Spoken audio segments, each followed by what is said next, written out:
Bugünkü konsertimizin yəqin ki, artıq bəllidir ki, biraz formatı fərqli olacaq. Bugün bəstəkarın özü ilə həm söhbət formatında bir musiqi gecəsi düşünürük. Ümumi isə bu musiqili gecənin əsas mahiyyəti, əsərlər barədə bəstəkarın özü məlumat verəcək, maraqlı məqamlara toxunmağa çalışacaq. Mən bir musiqişünas kimi çalışacağım ki, bəstəkarın bugün sizin üçün portretini yarada bilim, onun yaradıcılığı sizin üçün bir adım daha maraqlı olsun. Şübhəsiz ki, bunlarla yanaşı əsərlər də ifa olacaq solistlərimiz tərəfindən və qeyd edeyim ki, biz Tahir İmişovun əsərlərini dinləmişik konsertlərdə davamlı olaraq, elə Kadensiya Orkestrinin də ifasında dinləmişsiniz və bugün ifa olunan əsərlər xüsusilə seçilmiş, dəfələrlə bizə yenidən ifa olunması istənilmiş əsərlərdir. Ona görə düşünürük ki, sizin üçün də, bizim üçün də unudulmaz, maraqlı bir musiqi gecəsi olacaq və icazənizlə biz başlayaq.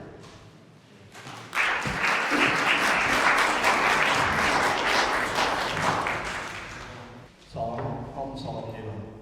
Hər kəsi ayrı-ayrılıqda səmimi salamlayıram. Burada əziz, doğma, dostlar, hər kəsi çox sağ olun, təşvik edirsiniz. Təşəkkürlər.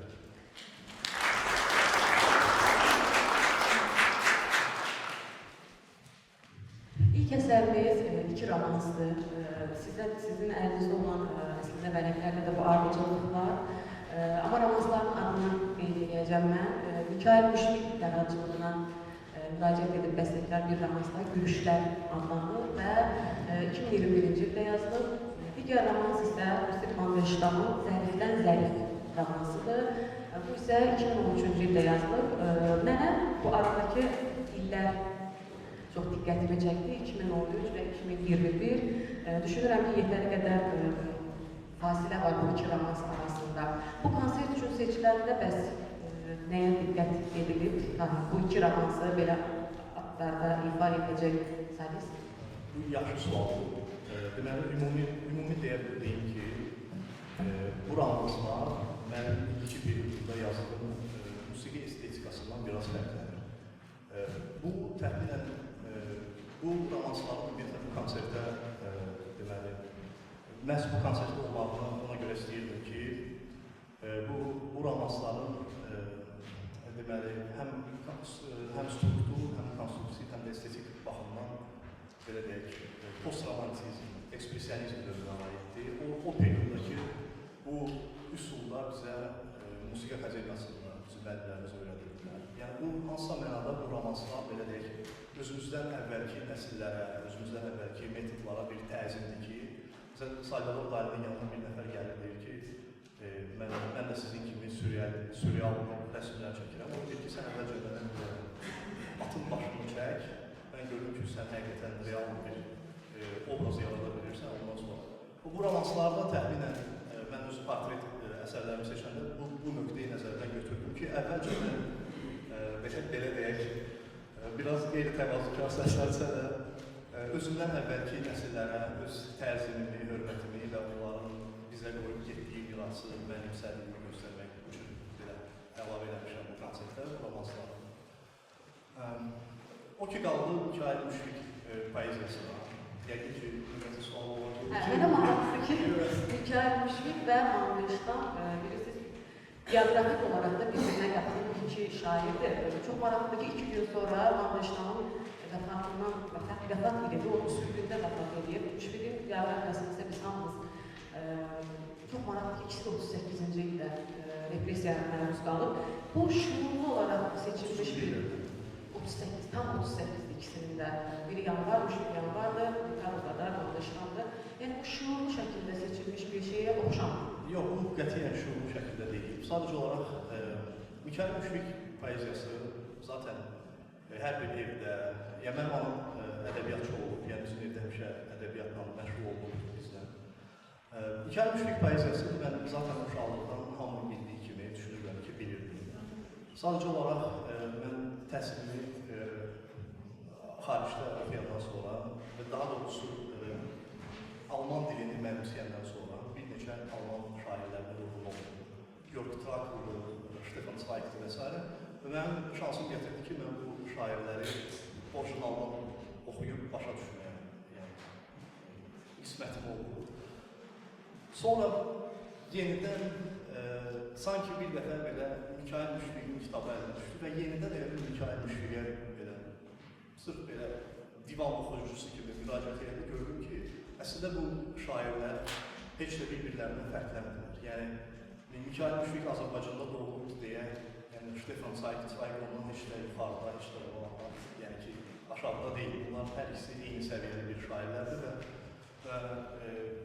bundan əlavə bunların hər ikisinin deməli, belə ki, poeziyada, məsələn, mən belə başa düşürəm ki, şairin axtardığı söz, o hansısa söz birləşməsidir ki, deyək ki, bir neçə zərf, feil, keçir və birdən bir dənə isim gəlir, subyekt gəlir, zidləşmiş bir informasiya gəlir və bu zidləşmiş informasiya axtarış, deməli, bloku, bu şairlərdə sanki eyni istiqamətdədir və bu mənə çox belə həqiqətən sevindirici gəldi. Ona görə mən fikirləşdim ki, mütləq Mikail Müşfiqin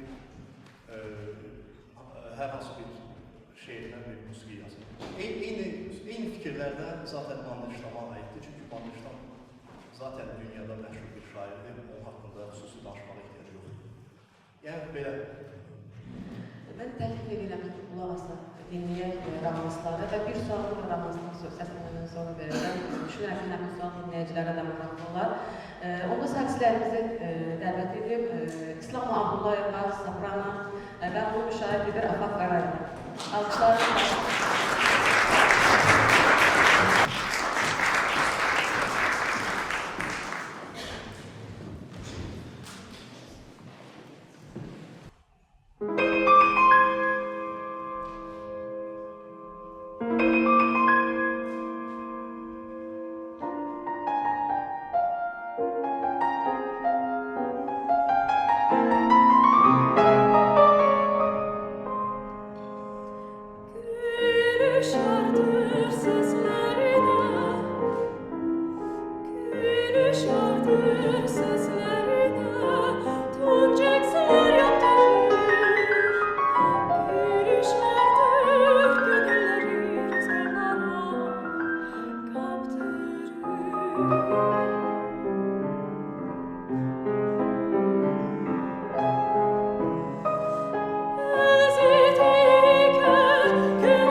əsərindəki əsər incə rəmzli bir məsələ. Qarışıq ansambl üçün yazılıb, yəni bizim Şönberg Quinteti kimi tanıdığımız bir tərkib. Və 2021-ci ildə yazılmış bu əsər. Əsərin bir hekayəsi var, yəni yazıldığı bir məqsəd var. İstəyirəm bu barədə özüm danışırsam, sonra mən müvafiq sualımı verəcəm. Deməli, 2021-ci ildə Üzeyir Hacıbəyli adına beynəlxalq müsabiqə keçirildi New Yorkda. Deməli, orada jüridə bizim hörmətli bəstəkarımız vardı. Və mən orada deməli, laureatlardan biri oldum. Ancaq bu əsər ifa olmalı. Əsərin bugün ilk ifası olacaq. Deməli, məqsəd o idi ki, bu əsərdə, yazılacaq əsərlərdə Üzeyir bəyin hər hansısa motivlərindən və Üzeyir bəyi xatırladan hər hansısa bir musiqi olsun, bu şərtdir. Mən də Üzeyir bəyin Koroğlu'dan Nigar Qaryasını seçdim və özümün keçmiş bir əsəri ilə birləşdirdim, yeni bir əsər yaratdım. Piano üçün əsərini götürdüm və ansambında işlədim. Belə çalışdım və Nigar'ın həm dastanda, həm də ki operadakı obrazını, həm onun şücaətli bir qadın kimi, həm zərif bir qadın kimi xarakteristikasını necəsə musiqidə əks etdirildi. Nə dərəcədə anlamdır. Yəni, Azərbaycan qadınlarını bağışlasın. O hər halda çalır. Niyə məhz Nigar? Yəni, biz musiqi sənətidir, yəni musiqi tariximizə baxanda qadın obrazı Sevil də var, Gülşən var, Nərgiz var, yəni baletdə də hətta müraciət etsək, yəni qadın obrazı bizdə yetər qədər əgər söhbət təşahürətdən, cəsarətdən gedirsə, ola bilər ki, bir dinləyici kimi, niyə məhz Nigar obrazı? Biraz qəliz sual olacaq sözümüz sayılır. Qəliz deyil, şərtdir ki, Üzeyir bəydən, Üzeyir bəyi sevilir. Həm musiqisi şərtdir ki, Üzeyir bəyin musiqisi olsun və amma qadın obrazı olmaq şərt deyil. Xeyr, qadın obrazı şərt deyil. Bu yəqin ki, mənim şərtim idi. Bu şərt hardan qaynaqlanır da, mən onu bilmək istəyirəm. Üzeyir bəy Leyli deyildi, niyə Nigar? Deyə bilmərəm ki, bəlkə də deyə bilərəm hardan qaynaqlanır. Ola bilsin ki, o dövrdə hansısa şəxsi, nəsə, ümumiyyətlə istənilən yazılan əsər həmişə bəstəkarın şəxsiyyətindən çıxır, yəni onun filtrlərindən çıxır. Həm, belə deyək, həm bədii filtrlərindən, yəni ki, illər boyu aşıladığı ustalıq filtrləri, həm də ki, təbii ki, şəxsi həyat filtrlərindən keçir. Ola bilsin ki, həmən dövrdə hansısa Aydındır. Aydındır. Burada mən bir şey qeyd edeyim. Sözündən digər əsər halqa əsərdir. Bəstəkarın pianocu Zakir Əsədov üçün bəstələdiyi çox möhtəşəm bir əsərdir. Nəsimi fəlsəfəsi üzərində qurulmuş əsərdir. Mən çox istərdim ki, bu əsər Zakir Əsədov özü də buradadır, bizim məşhur pianoçumuz. Və bu əsər üzərində, bu iki əsər, çünki mən bu məlumatı verirəm ki, siz bu əsərdəki o iki ana fikri mütləq sizin üçün aydın olsun. Mənim özümə də çox maraqlıdır, bir halda ki, əsər ilk dəfə ifa olunur. Bəlkə əsərdən sonra başqa bir nüansı da açıqlaya bilərik, ola bilər. Alqışlarınızla mən ansamblı dəvət edeyim ifaçıları, Kamran Xalıqlı, Leytara, Məhəmməd Əli Paşazadə, Flavir, Zeyir Mahmud Bəyli, Yaylı, Əsmər Kərimi, Qalançı və Humay Qasımzadə, Piyan.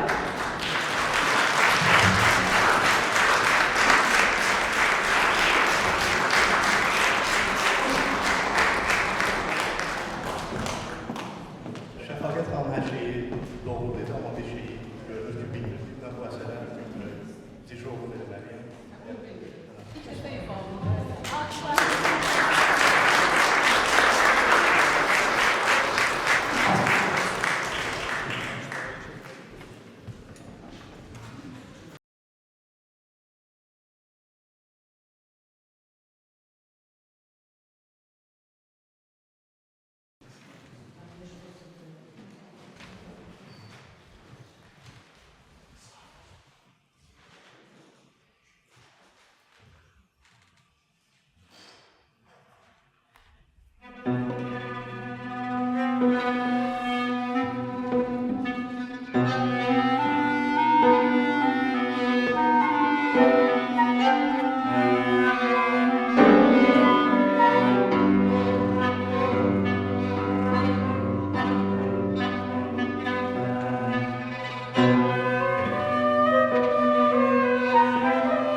Bir sualım var, kısa da olsa istəyirəm gətirəsən dair. Bu halqa, bu əsərin nəzəri olaraq və məna etibarilə tam olaraq missiyası nədir? Çünki mən belə başa düşdüm, bu sitat deyil. Sən öz yaradıcılığından sitat gətirməmsən. Daha çox fundament hissiyatı oyanır halqa. Əlbəttə ki, əlimizdə bunu çox dəqiq deyə bilmirik. Mən istərdim bilmək nəzəri olaraq halqanın bu əsərdəki missiyası nədir? Və məna olaraq da əlbəttə, yəni Üzeyir bəy və Nəsimi... Bir sözlə cavab verim. İstəyirsən 3 söz. Stilistika. Yəni ki, bu stilistika təyin edirdi ki, bu halqada, yəni bu əsərdə, bu əsər halqa burada genişlənib deyilir. Tamamı başqa bir problem. Burada əsas məsələ o idi ki, burada temperament məsələsi var idi. Bu bizim tərəkəmə rəqslərindən gələn temperament. İsti, qızdım o temperamentdir. Burada biraz dərviş musiqisinə xas elementlər var. Yəni bu elə bir ki, hansısa mənada mənim fərdi yaradıcılığıma aid elementlərdir. Üslub, belə deyək, danışıq dilidir deyə, yəni bu formada özünü əksini tapır əsərdir. İstənilən mənada bu əsər sənin üçün simvolikdir. İstənilən mənada. Yəni, İlk ifasıydı, uğurlu olsun, daha mutlu olacağına inanıram. Növbəti əsər 3 pianocu Umay Qasımzadə üçün yazılmış 3 təfsir əsərdir, Epos, Logos, Mipos. Və əsər 2013-cü ildə yazılıb, çox qəliz bir anlayış, Yunancada söz mənası, yəni müxtəlif çalarları ilə söz mənasına gələn 3 anlayış, Epos, Logos, Mipos. Necə birləşdirmişsən bunları Umay Qasımzadə portretində? Belə bir müəllif var, Azad Taxagodi, bu Sovet dövrlərində ümumiyyətlə Yunan dünyasını, qədim Yunan dünyasını xüsusilə araşdıran bir alimlərdən biri idi. Deməli, onun mitologiya adında bir kitab var. Ona oxuyanda bir cümlə mənim diqqətimi cəlb elədi ki, sən deməli Yunanlılar sözlərə xüsusi həssaslıqla yanaşırmışlar və mifos, epos, logos hər üçü də əslində söz deməkdir. Sadəcə onların hər ifadə, məsələn, mif, sözün ümumi, belə deyək, semantik mənasını təsvir edirsə, epos deyim vaxtı səslənən səsə cavab verir, logos isə belə deyək, sözün bölünməyini ifadə edir. Mən onu təxminən, deməli,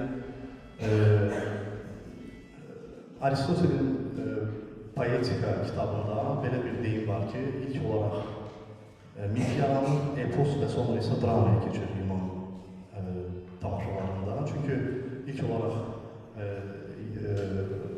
şairlər əvvəlcə gəlmiş əsərlərini epik formada danışa, hekayət edirdilər ki, bir div var idi, gəldi, vurdu, getdi. Sonraki periyodda isə bunlar başladılar, bu epik formayı, epos. Sonraki forması isə drama forması idi. Drama formasında artıq səhnədə aksiya baş verməliydi. O deyirdi ki, məsələn, div girdi içəri və kimsə girdi içəri və göstərirdi. Sonra əlini qaldırdı, durur və səhnədə artıq aksiya baş verir. Yəni hekayət deyil, bu artıq. Bunu mən özüm üçün təxminən logosla əlaqələndirdim bu drama məsələsini. Dramadakı elə qədim Siciliya dilində səhv eləmirəmsə, dram hərəkət deməkdir, feil deməkdir. Yəni artıq dram teatr deyəndə, musiqili dram teatr deyəndə, yəni ki, səhnədə hadisə baş verir, yəni bu epos deyildir. Bu nöqteyi nəzərdən mən də deməli, musiqi başlanğıcında 3 hissədən ibarətdir. Deməli, epik formada əvvəlcə növbəti hissələrdə baş verəcək hadisələrin elementlərini göstərir və epik formada hekayət olunur. Növbəti hissədə logosda dediyim kimi dram hadisəsi baş verir, aksiya baş verir, test templidir. Sonda isə mif, yəni ki, bu olmuş hadisələr haqqında artıq mifə çevrilir bu hadisələr. Təxminən bu formada. Yəni bu əslində biraz formalizm kimi görünə bilər. Sadəcə olaraq bu ideyalar, bu mənbələr insana təkan verir ki, sən qələmə əldə götürüb başlayırsan kağız üzərində nəsə yazmağa. Çünki bu ideyalar, bu mənbələr olmayanda, yəni bunlar sənin artıq beynində hər hansısa bir formalar gətirir, hansısa, məsələn, Miskinin Pers əsəri gəlir beynində və başlayırsan buradakı hadisələri hansısa formada, musiqi dilində ifadə etmək, təxminən.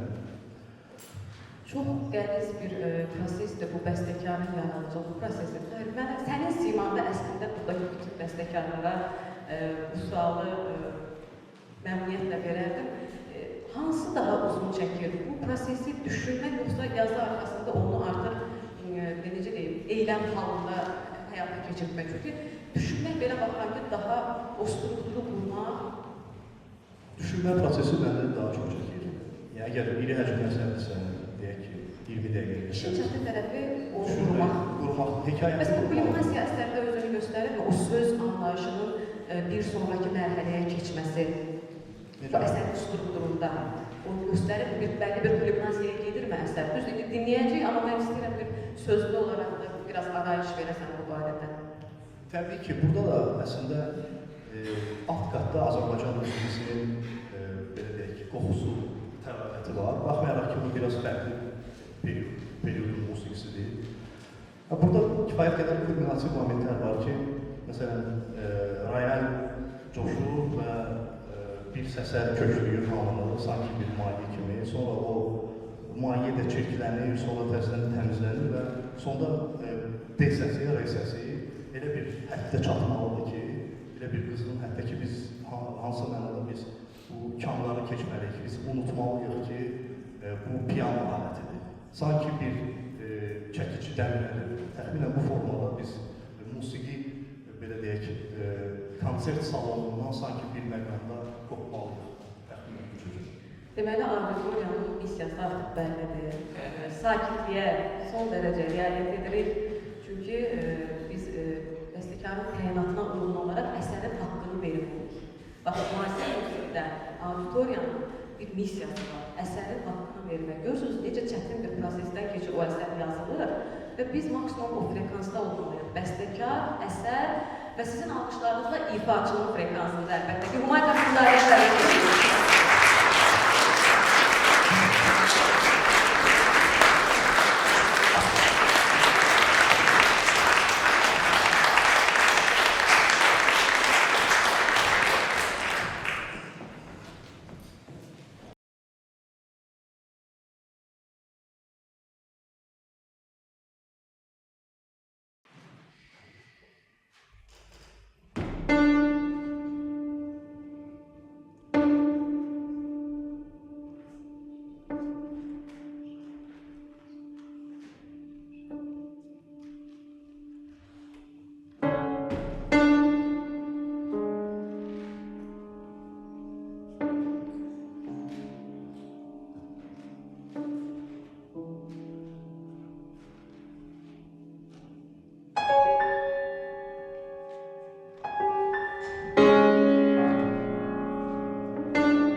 Belə deyək, ən sadə izahla.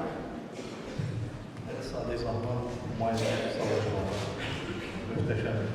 Burada müasir musiqi ifaçılığı yolunda özünü inkişaf etdirmək istəyən bəlkə də var bizim dinləyicilərimiz və təhsil alan.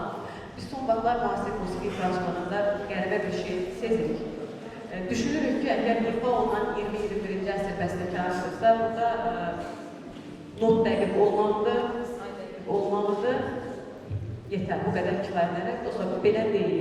Əslində istər Bakı Müasir Musiqi Cəmiyyətinin, istər Kadent Orkestrinin təşkil etdiyi konsertlərdə elə ən böyük missiyada bundan ibarətdir ki, 20-21-ci əsr bəstəkarlarının əsərlərini ifa edərkən intellektual zəkanızla yanaşı, emosional zəkanızı da işin içinə qatın. Salintinski Şöbert haqqında çox gözəl bir fikir verirdi. O deyir, o Mozart'ı müasirlik gəmisindən atmağı düşünmürdü. Niyəsə biz ifaçılıqda düşünürük ki, əgər əsər çağdaş bəstəkarın əsəridirsə, digər bütün o emosionallığı, o ştrixləri kənara qoymaq lazımdır. Not əlbəttə ki, not vacibdir, say vacibdir.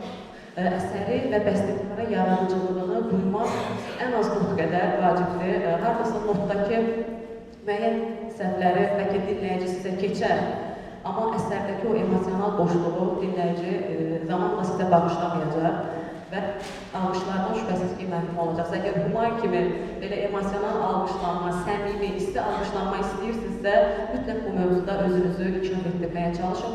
Əlbəttə ki, konsertlərə gəlib, ifaçıya yaxınlaşıb, istədiyiniz sualı soruşa bilərsiniz. Mən əminəm ki, onlar sizə kömək edəcək. Bu qısa bir kiçik əlavə edirəm ki, burada məsələ biraz daha dərində demək gedir. Mən bu qədər də sosial, ictimai məsələlərdə bu qədər də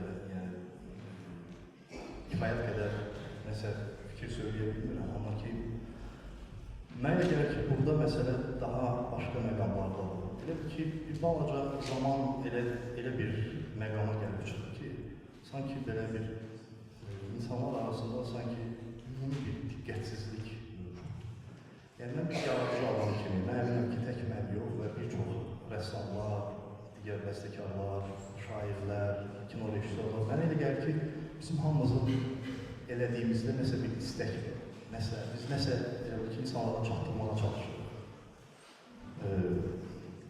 Elə bir zamandır ki, başa düşürəm, telefon, internet, bu hamısı bizim beynimizi həqiqətən çox doldurur və biraz məişətə keçir mövzu, amma həqiqətən məişət bizim çox böyük bir hissəmizdir və həqiqətən o kənardan gələn təsir qüvvələr var ki, bizdə özümüzün üzünə qarşı diqqətsizlik yaradır. Və biz də mənə gəlir ki, bəstəkar kimi çalışırıq, insanlarda heç olmasa bir balaca da olsa o qığılcımı, istiliyi yaradaq ki, əsərimizlə, hansısa bir səsimizlə, hansısa bir emosiya, hansısa bir hissiyatımızla, daha yeni bir hissiyatla, daha romantizmdən sonra mövcud olan digər təəssüratlarla, o təəssüratları ki, biz günlərlə otururuq evdə, kitablardan, vertikal olaraq informasiya alırıq, tək horizontal olaraq ətrafdan yox, həm də vertikal. Biz onu çalışırıq, necəsə insanlara çatdıraq. Yəni, mənə elə gəlir ki, məsələ budur. Bu qədər. Növbəti əsər, İşıqdan Qorxmuşlar. Mənim sənin əsərlərinin arasında ilk üçlüyümdə, yəni favori hesab edilən üç əsərdən biridir. Daim, niyəsə mənə elə gəlir ki, bu əsər daha çox sənsən. İndi mən onun səbəbini bilmirəm. Birlikdə mən araşdırarım, ya sonra mən özüm söhbət vaxtı sənə deyərəm. Əsər 2019-cu ildə yazılıb və çox maraqlı bir dövrə təsadüf edir. Sən Qratsdan, Avstriyadan yeni qayıtmışdın, təhsilini alıb Azərbaycana qayıtmışdın və Nəsimi ilgi çərçivəsində yazılır. Maraqlıdır ki, Qratsda təhsil almaq və Atufreyli sinifində və digər əlbəttə ki, bəstəkarlar adətən yaradıcı insanın fikirləri biraz oyrat olur. Bu oyratlıq ona kömək deyildir əlbəttə yaradıcı prosesdə, amma bəzən də maneə ola bilir. Düşünün ki, yüzlərlə biraz at qaçışı kimi və sən bu atları necəsə bir nöqtədə toplamaqsan, bu fikirləri necə bacarmaq olur? Nəsimi yaradıcılığı, Qratsdan yeni qayıtırsan, axtarışda müxtəlif informasiya. Yadımdadırsa bizim müsahibəmizdə mən sənə belə bir sual vermişdim. ki, qaydamda necə adaptasiya oldu. Çünki Qara Qarayevin belə bir, həyatında belə bir məqam var. O, təhsil alıb qayıtdıqdan sonra Şastakovicin sinifində bir müddət yeni əsər yazmaqla bağlı çətinlik yaşayır, bu normaldır və daha sonra müəllimi ilə məsləhətləşir. O da öz məsləhətini verir ki, əsər yaza bilmirsənsə alətləşdirmək ilə. Yəni bir şəkildə adaptasiya olmağa başlar. Çünki həqiqətən sənət adamı, yaradıcı insanın uyğunlaşmaq çətinliyi var. Qəlizlikləri də yəqin oradan irəli gəlir. Və sən demişdin ki, mən hansı otaqdan getmişdimsə Avstriyaya, o otağa qayıtdım. Mənə o otaqdakılar kömək oldu. Biraz obrazlı səslər. Bu otaqda da kimlər var idi? Üzeyir bəy, Bağ, sənin davamlı olaraq mütaliə elədiyim yazıçılar. Bu işin bir tərəfi, belə deyək, poetik tərəfi. Amma bəs nəzəri olaraq Nəsimi ilidir, belə çətin bir missiya var qarşında və sən bir əsər yazmalsan, o dağınıq fikirləri necə toplaya bilir və hansı nəzəri bilirlər sənə kömək edir aldığın təhsillə bağlı? Həmin il Nəsimi, İmadədə Nəsimin 650-liyi idi və Bəstəkarlar İttifaqından təşkil olunurdu Berlində festival və Firəngiz xanımın da Bəstəkarlar İttifaqının sədri müraciət elədi bir neçə Azərbaycan bəstəkarına və biz Nəsimi poeziyasına müraciət edərək nəsə bir musiqi yazmalıydı. Mən zaten Nəsimi, yəni mən Qraçda oxuyanda Nəsimi Azərbaycanda qalmamışdım. Yəni mən harlayam ki, istədiklərim də yanındadır. Ona görə bundan əvvəl zaten mən Nəsimi yaradıcılığına intuitiv olaraq müraciət eləmişdim. Amma mətndən birbaşa işləməmişdim. Burada isə birbaşa mətnlə işləmək lazım idi və bu mənə həddindən artıq maraqlı gəlirdi.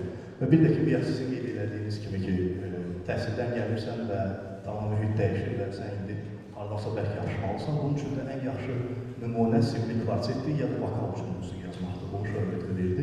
Və məndə də belə oldu ki, həm simli kvartet götürdüm, üstünə də saxlana qoydum və bu, sanki bu tandem mənim üçün yaxşı oldu ki, belə deyək, əlim kağız üzərində işləməyə başlasın. Yəni, ümumi belə, ümumi bu şeyləri deyirəm. Və Nəsiminin nəsl rədəfinə yazılır kompozisiya. Nəzər olaraq bəs əsəri bir cümlə ilə təsvir edir. Deməli, bu əsər həqiqətən məndən həddindən artıq çox güc götürdü və mən bu əsəri yazarsa bir çox şeylər mətndən götürdüm, mətndən fərqli cür işləməyə. Belə idi ki, məsələn, çox maraqlı idi. Bu qəsidədir, qəzəl deyil, qəsidədir, məth eləyir, hansısa hadisəni məth eləyir. Deməli, əsər mətn boyu söhbət ona gedir ki, bizim mövcud olan kainatda hər bir zərrəcikdən tutmuş daha ən böyük bir elementə qədər nə vaxtsa hardasa mövcud olur. Bu təxminən Sokratın ideyalar dünyasına bənzəyir ki, məsələn, o ideyalar dünyasında hər şey mövcuddur və bu dünyada sevənlər əslində sevgi onlar üçün bir xatırlatma olur ki, onlar o sevgi vasitəsilə o birisi dünyadakı bildiklərini burada əldə eləmiş olurlar material olaraq. Amma əslində mövcudiyyət ilk olaraq oradaydı. Yəni, bu təxminən artıq bilirik ki, Nəsimi də dini mövzulara çox ümumiyyətlə müraciət edir və bu birbaşa Qurandan sitat da gətirir orada ki, Çün məni bəzmi əzəldə eylədi şol yarılməz. Yəni, bəzmi əzəl burada ilkin əzəli məclis mənasında işlədir ki, Çün məni bəzmi əzəldə, yəni ki, o birisi ilkin məclisdə eylədi şol yarılməz, ol cəhətdən görünür bu çeşmimə dəyyar məst, məstü dərgahəm, nə məstəm və s. belə gedir. İfadə edilməz, mən onu sanki bir feil kimi gedir və sonra deyir ki, Küfilun əmrindən oldu, dü cahan yekbaru məst, cin məstü, ins məstü,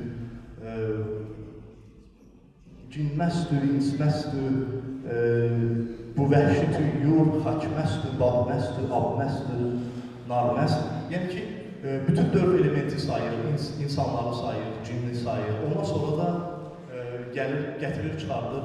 Peyğəmbərlərimizə deyir ki, Musa məsdir, İsa məsdir və ümumiyyətlə mətn boyu get-gedə demək olar ki, xərabətdən tutmuş məscidə kimi hər şey sağalır və hər şey məhz bu dünyaya gəlib, oradan gəlib bu dünyada elə oranın məsdi halında mövcud olduğunu göstərir cəmaata ki, yəni zaten bizim hamımız bir məst vəziyyətindəyik, sadəcə olaraq biz bunu bilmirik. Bir də belə bunu göstərməyə çalışırıq. Struktur olaraq isə bu mətn yenə deyirəm, mənə kömək elədi ki, məsələn, qırılma nöqtələri var, o qırılma nöqtələrində də musiqidə öz əksini tapır. Və mən təxminən bunu belə özüm üçün təsəvvür edirəm ki, biz bir işıqdan qurulmuşuq hamımız və hər şey, bütün zərrəciklər. Simli kvartetin ifa elədiyi bütün elementlər, xüsusi elementlər var, partiçel var, sultasda və orada digər spikat elementlər var ki, onlar biraz daha səsdə işıq, belə zərb səsləri verir, sanki işıq parçalarıdır. Bu da təxminən o Klimtin rəsmlərində çoxlu belə zərb elementlər var. Məsələn, o mənə kömək edir, o mənə belə deyək ki, ilham verirdi ki, bu elementləri musiqidə də ifadə eləməyə çalışır. Məsələn, belə. Maraqlı, qəliz və çox dərin bir kompozisiyadır. Dinləmədən burada danışmaq mümkün deyil, belə başa düşürəm ki, əlbəttə ki, biz bacardığımız qədər izah etməyə çalışdıq. O zaman ifaçıları dəvət edək və dinləyək. Düşünürəm ki, suallarımız, auditoriyanın sualları məncə çox maraqlı olacaq. Tahir, sən hazırlaş yavaş-yavaş bu suallara. Və bugün ifa edəcək bu əsəri İslam Abdullayeva soprano, Fatimə Nəsirli violin, Ümid Mustafazadə violin, Zeyir Mahmudbəyli viola, Əsmər Kərimli violonçel sizin almışlarınız.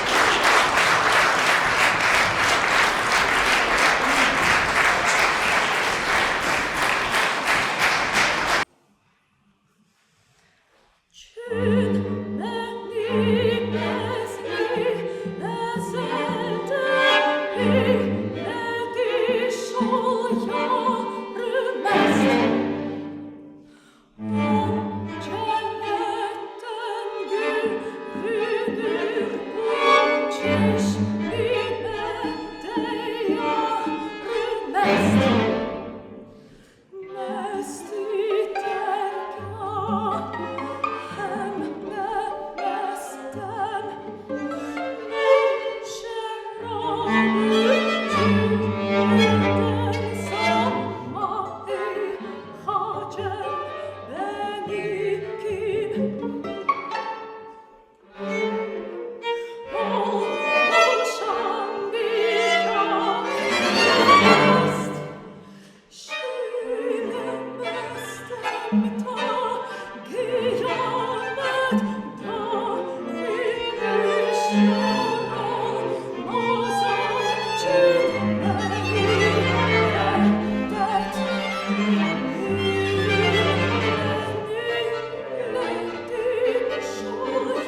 si her du alem. Bu merkita ist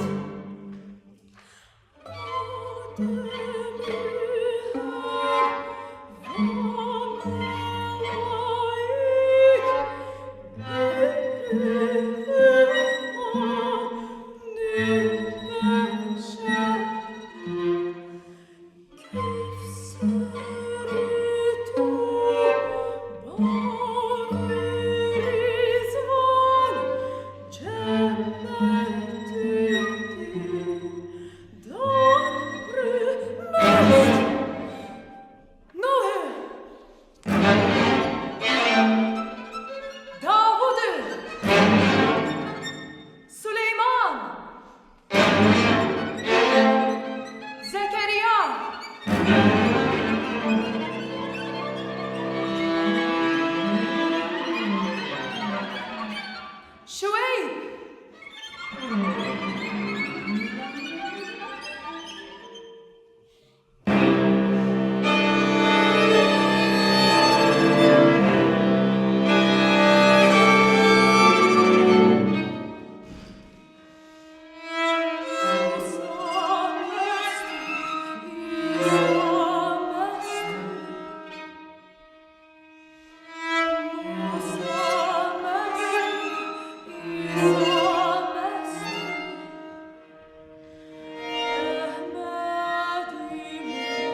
geriyə qalan Tahir İbrişov. Mən başa düşdüm. Hər halda dinləyicilərin də fikri maraqlı olar. Dostlar, alqışlarınız üçün təşəkkür edirik. İndi növbə əvvəldə də dediyimiz kimi suallarımızdadır. Düşünürəm ki, belə bu proqramın sonunda heç olmasa bir neçə sualımız olmalıdır. Sualı olanlar buyurub sualını verə bilər, bəstəkar cavablandıracaq, bacardığı qədər. Buyurun. Əgər mikrofona ehtiyac varsa, biz verək. Kim verəcək sualı?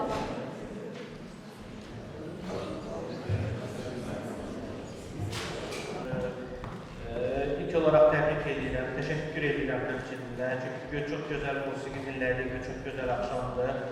Ümumiyyətlə bir bəstəkar fərqləri olaraq sual vermək və yaxud ki, hansısa bir nöqsan demək, mənim içimdə fikirlərimi demək çox çətindir.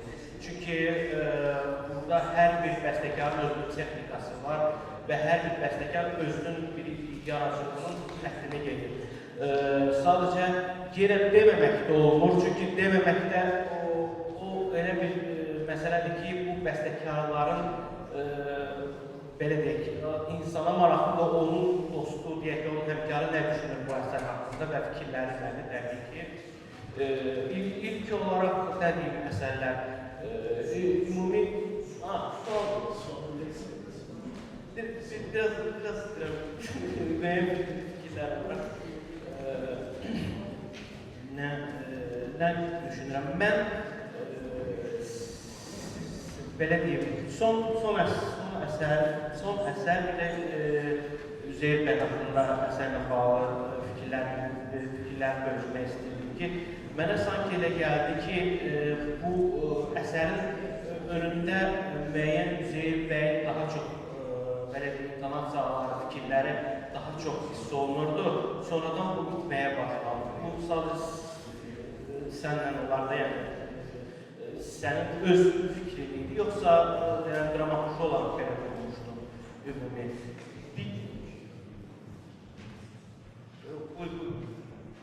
İncə rəmzin bir məsələdə. Əvvəldə Üzeyir bəyin intonasiyaları var idi, sonra get-gedə... İntonasiya getdikcə daha az variasiyalar olur və bitir. Belə bu saat sən ideyanın, yoxsa dramaturji olaraq? Mənim ideyam idi. Sadəcə olaraq musiqi yazmaq belədir də, bir neçə filtr özüdə götürürsə, materialla işləmək üsulu tapırsan və hər dəfə demək olar ki, yeni materialı artıq bildiyin metodlarla işləyirsən. Yəni, burada da çox adi, yəni Üzeyir bəy materialı gəldi. Əvvəlcə orada, mənim yadıma gəlir, anam danışırdı ki, anamın nənəsi təzəqli qadındır. O belə bəy arvadı idi, belə əynində geniş belə tumanı olurdu, 10 qat tuman. Deyir, o gələndə burada da pulları sallanırdı, belə zingildirdi pulları. Məsələn, orada mən çalışmışam, onu məsələn, musiqi dilində, məsələn, o melodiyanı verim, sonra onu çox qatlaşdırıram, sonra da piyanoda onun sonra üstündə pulları çıxar. Yəni ki, belə metodlarla istifadə etmişəm, bilmirəm nə dərəcədə. Ondan sonra isə piyano solo çıxır, oradan belə deyək, şəffaf, saf nigar çıxır və başlayır qarşımızda belə görünməyə. Daha çox hekayə kimi qurulan, əslində əsər, hekayə kimi qurulan, bilirəm ki, girişi, çıxışı harada olacaq, necə olacaq, kim gələcək, nə vaxt qapı örtüləcək və s. Bu şeyləri həll edəndən sonra başlayıram əsəri yazmağa. Yəni, orada kulminasiya yerində, ən kulminasiya yerində zaten Nigarın melodiyası bir daha gəldi. Fleyta ilə klarnet, oktava çalırlar. Amma tamam başqa bir obrazlıydı. Tamamilə başqa bir obrazlıydı. Sonra get-gedə... Sanki itirməyə çalışır. Ola bilər. Bir də Nəsimi ilə bağlı sual var, sonuncu əsərlə bağlı.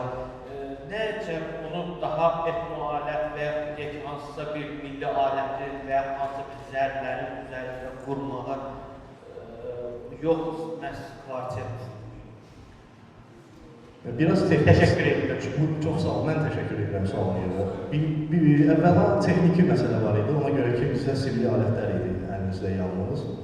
Bir də satrana var. Sözün açıq satrananın ümumiyyətlə Nəsimi qəzəlinə, Nəsimi dövründə təsəvvür etmək mənim üçün çox çətin idi. bilmirdim bu qadının obrazı, o qadın ki, Nəsiminin o, belə deyək, yüksək materiyadan söhbət açan qəzəlini harada deyir bu qadın? Yəni, bu qadın niyə bu kişi deyil? Yəni, çünki bizə deyilmişdi ki, safranla və simli alətlərdir. Və belə bir qarşıda çalışma olmuşdu ki, mən bu safrananı harada görürüm? 14-cü, 15-ci əsr Nəsimi dövrü qadın, məsələn, qəzəl deyir, Nəsiminin qəzəli. Mən təxminən bunu çox düşünəndən sonra, elə mətnin özündə də var, xərabətdə təsəvvür edelim ki, mürid formasında qadına hansısa bir vəh gəlir və çıxır başlayır bunu. Əsər də əgər fikir verilirsə, sona qədər hansısa elə bil ki, bir yüksək temperamentdə idi. Orada çərək, nəsə deyəsən, bərabər idi, 100 yoxsa 90 və daim bu daxili impuls var idi.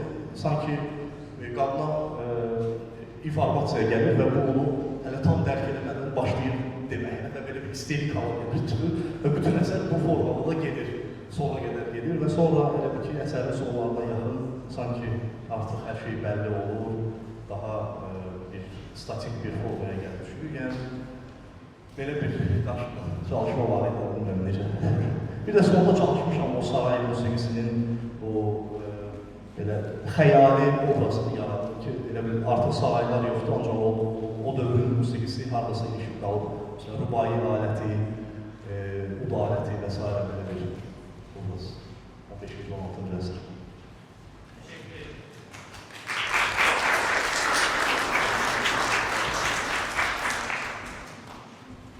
Гармонии, и тогда вы мне показали свое произведение. По-моему, если не ошибаюсь, вы назвали это симфонией, это было написано в стиле Моцарта. Если помните, или уже забыли, я помню хорошо. Я забыл. Да, я помню, что это было такое моцартовское влияние. Я хочу вас спросить о том, как вы перешли от Моцарта, от подражания, творческого подражания Моцарту, к той стилистике, которую вы сегодня апеллируете. Спасибо. Спасибо вам, Ayxan большое. Можно я на azərbaycanski буду говорить? Mən əslində Moçartın musiqisindən heç də uzaqlaşmamışam. Mənə elə gəlir ki, mən get-gedə. Мне кажется, что я к Моцарту еще больше стараюсь. Mənə elə gəlir ki, mən Moçartın musiqisindən heç də uzaqlaşmamışam. Əksinə, daha da yaxınlaşmağa doğru gedirəm. Çünki mən Avstriyada gelib təhsil aldım və bu Viyana klassikləri, ondan sonraki gələn klassikləri, yəni bu bir dalğa idi 18-ci əsrdən və bugünə kimi bu dalğa gedir. İndi də o dalğanın üzərində duran şəxsiyyətlər Bert Furer'dir, Haas'dır, Georg Friedrich Haas və s. Alexander Shtankovski, Gerd Kür, belə bir bəstəkarlar var ki, onlar o hələ də o temperamenti, Mozart dövründən olan o ab-havanı hələ də saxlayırlar və çox şükürlər olsun ki, mən bu ab-havanı gedib hansısa mərhələdə yaşadım və bu həm də intuitiv sana təsir edir, onun ev muzeyində olmaq və s. Mən son günlər ən çox dinlədiyim bəstəkar Mozartdır. Biz Mozart musiqisini dinləyəndə, mən indiki dövrdə Mozart'ı dinləyəndə tamamilə başqa bir qulaqla dinləyirəm və ən çox öyrəndiyim bəstəkar deyərdim ki, Mozart. Çünki biz artıq o başqa kontekstdən izləyirik. Yəni, bu sıravi dinləyiş deyil. Çox sağ olun, təşəkkür ederim.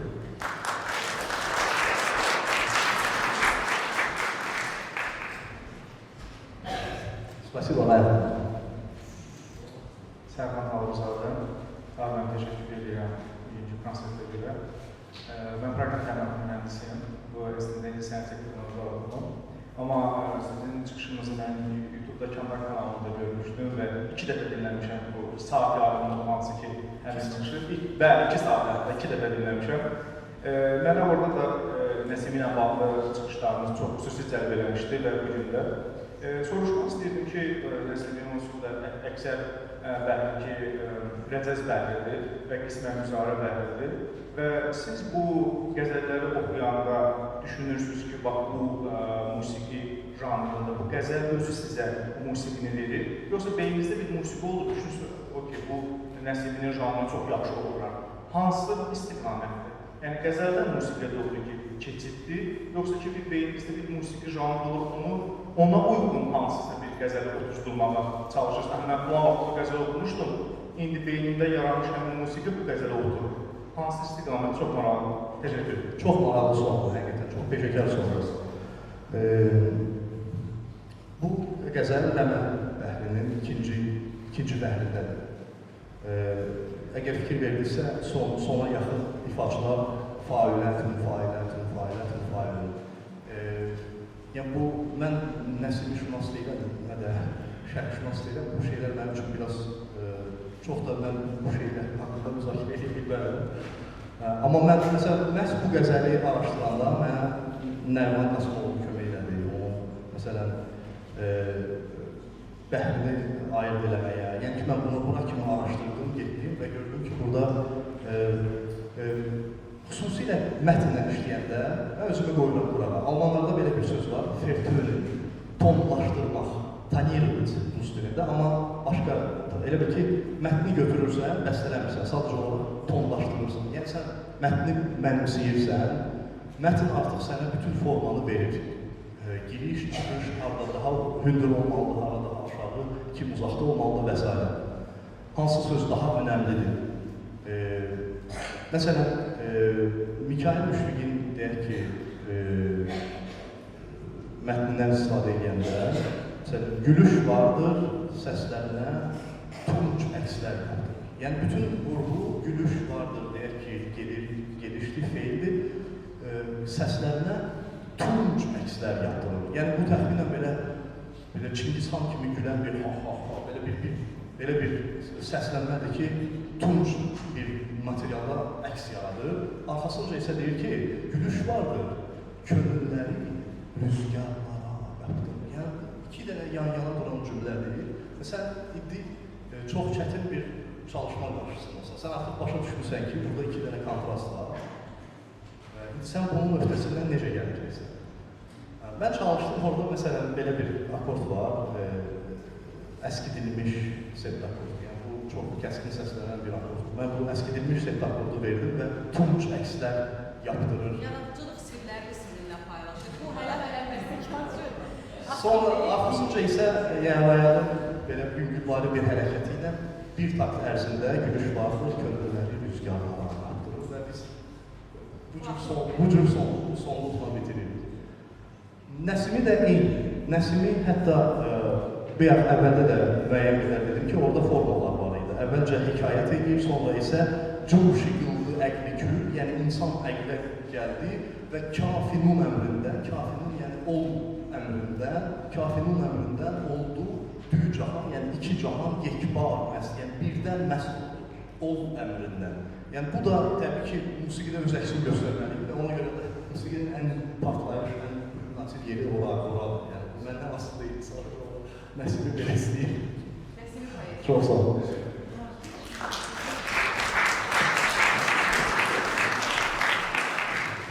İzin verərsiniz, mən oturan yeriniz almışım. Mən burada biraz sizə məlumat vermək istəyirəm.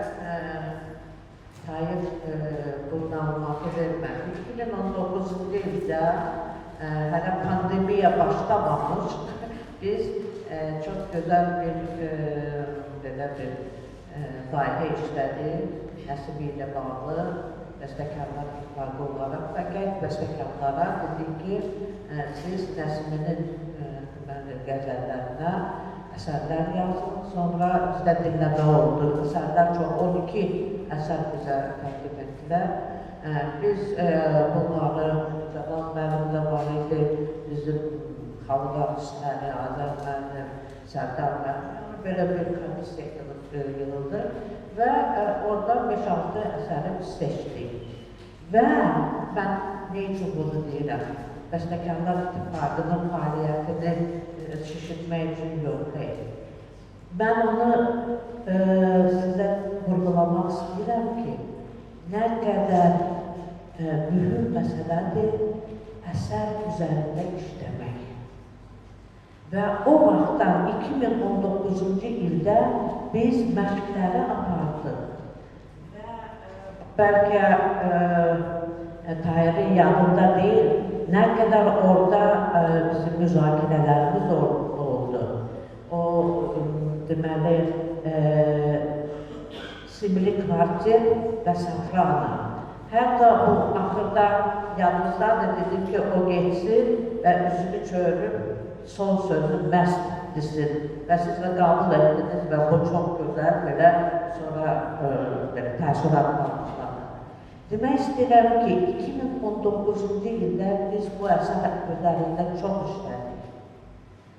Yəni, bəstəkar olaraq, ifaçılar olaraq və bu soprana, bizim gözəl soprana, hətta biz onu sonra gənclər mükafatına da təqdim etdik. Yəni, bunları demək lazımdır. Bunları demək lazımdır.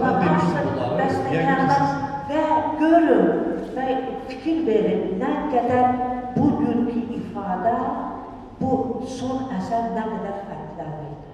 Və siz də dediniz ki, mən daha bəyənirəm bu əsəri.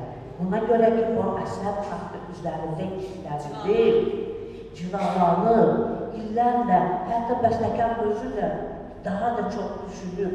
Orada televizorluq da etmirdi səhvdə bu əsərdə. Mən çox gözəl və biz Berlin'də 3 konsert verdik.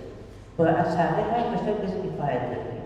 Və qalıb daha da gözəl olur, ifaçılar da.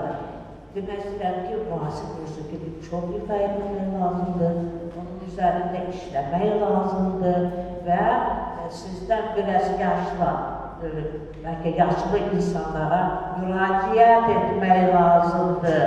Onlar da qulaq assınlar. Siz yanınızda heç də eləyə bilməzsiniz. Biz necə Qara Qarayeva, bizim Şostakoviçin əsərlərini gedirdi, notlarla oturub qulaq asırdı və onlar bizə öz çox dəyərli məsləhətlərini verir. Biz də sizə o məsləhətləri verməliyik. Bu kontakt mütləq olmalıdır və bu əsərdə biz bugün bunu açıq şəkildə müşahidə edirik. Təbrik edirəm.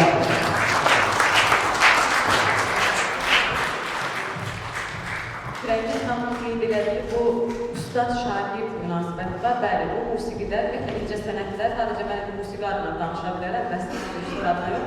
Musiqidə həqiqətən də bu ustad-şagird münasibəti heç zaman bitmir. İstər musiqişünas olsun, istər bəstəkar olsun. Rəngistanda da qeyd elədiyi məqam o idi. Başqa sualı olan əfsanə hazır. Sual verirərsiniz. Qalxın, biz konsertin ikinci yarısına gəlib, çox da öskürmüşük, buna görə üzr istəyirik. Mən sözüm bəstəyə. Mən gəlirəm Qadınizar konsertlərini və başa düşəm ki, heç nə anlamıram müasir musiqidə. Bugün ikinci yarısına gəldi, amma belə öyrəşməyə çalışır ki, bağımlı çalışırım. Balaca vaxtını başa düşməyə çalışır. Amma axırıncı əsərlə bağlı demək istəyirdim ki, mən bilməm, musiqi belə qulaq asırlar yoxsa, amma bir şeydə mən çox təsir eləmişdi. Üzeyir Məhmud bəyinin konsertinə gəlmişdik. Orada mən başa düşmüşdüm, nəsə İndi də mən çox təsir edir. Bilməm, belə qulaq asırlar musiqiyə yoxsa, amma məndə belə bir təəssürat var idi ki, tarif edilmiş şeydir, saray istəyirəm, elə bir səhrada bir xanım nəsə deyir və alətlərlə sanki rəqqaslarla ətrafında qurlanır. Hər dəfə belə bir hərəkət var idi sanki onun ətrafında. Məndə belə bir təəssürat yaratdı və başlıqdan sonuna qədər əsər buraxmır özünü. Yəni, buna görə çox sağ olun. Sağ olun. Çok sağ olun.